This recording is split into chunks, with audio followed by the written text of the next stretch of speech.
When I was a youngster, my dad would sit around with us and tell us all these fables were in Italian. Now, when he went to school in Italy, these were the fables that were taught to him.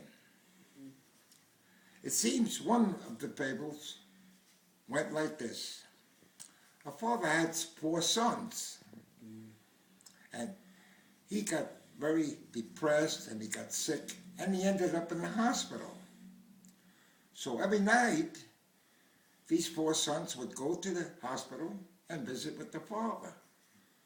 But the father, somehow or another, he couldn't respond because he couldn't speak. So when the sons would say, "Daddy, do you hear what we're saying?"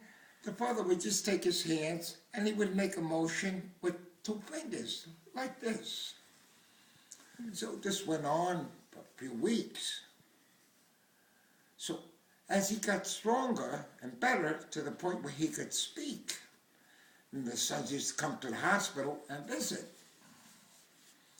So finally, one day, in front of all his brothers and everything, he says, "Daddy," he says, "when we used to come to see you in the hospital and you didn't have the strength and you couldn't speak," he says, "you would motion when we would talk to you in response and go like this with your 2 fingers. What did you mean like that from that?" He says, "Well," he says, "understand something." He says, "when you would come in, I was so weak, I couldn't speak.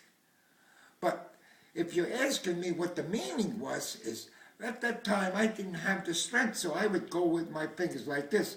What I really meant was this." Uh-huh.